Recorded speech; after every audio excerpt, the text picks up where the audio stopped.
नमस्कार दोस्तों, आज का टॉपिक है आज भी धड़कता है भगवान का दिल। ये एक रहस्य है। भगवान श्री कृष्ण का हृदय आज भी धरती पर धड़क रहा है। जाने क्या रहस्य है।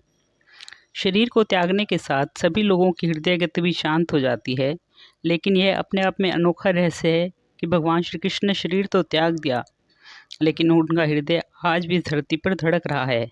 सुनने में अटपटा लग सकता है, लेकिन पुराणों में दी गई जानकारी और कुछ घटनाओं से आप भी इस सत्य के आगे नतमस्तक हो सकते हैं। आइए जानें क्या है आज भी धड़कता है भगवान कृष्ण का हृदय। इसका रहस्य। कथा मिलती है, जब भगवान श्री विष्णु ने द्वापर युग में कृष्ण के रूप में अवतार लिया, तो यह उनका मानव रूप था। सृष्टि के नियम के अनुसार इस रूप की मृत्यु भी तय थी।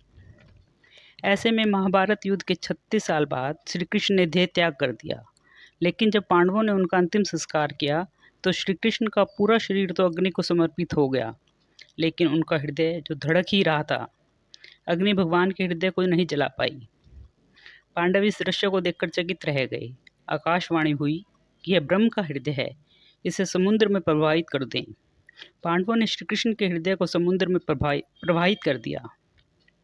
कहा जाता है, जल में प्रवाहित श्री कृष्ण के हृदय ने एक लट्ठे का रूप ले लिया और पानी में बहते बहते उड़ीसा के समुद्र के तट पर पहुंच गया। उसी रात वहां के राजा इंद्रघुमन को श्री कृष्ण ने सपने में दर्शन दिए और कहा कि वह लठ के रूप में समुद्र तट पर स्थित है। सुबह जागते ही राजा इंद्रघुमन भगवान श्री कृष्ण की बताई हुई जगह पहुंचे। इसके बाद उन्होंने लठ को प्रणाम किया और उसे अपने साथ ले गए। इस लट्ठे से ही भगवान जगन्नाथ, बलभद्र और सुभद्रा की मूर्ति का निर्माण विश्वकर्मा जी ने किया।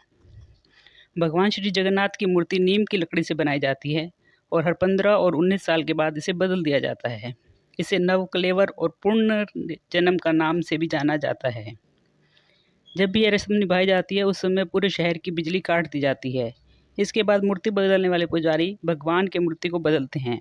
इस समय पुजारी की आंखों पर पट्टी बांध दी जाती है और हाथों में कपड़े लपेट दिए जाते हैं। कहते हैं, इस मूर्ति के नीचे आज भी श्री कृष्ण का हृदय धड़कता है।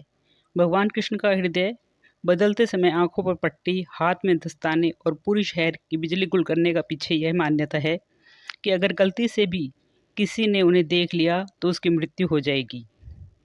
यही वजह है कि नव कलेवर की रस्म निभाने से पहले पूरी सावधानी बरती जाती है। मूर्ति बदलने वाले पुजारी बताते हैं, जब भी यह प्रक्रिया होती है तो उस समय लगता है जैसे कलेवर के अंदर खरगोश फुदक रहा हो। हालांकि हाथों में कपड़े बंधे होते हैं तो बहुत कुछ साफ साफ पता नहीं चलता। जय श्री कृष्णा।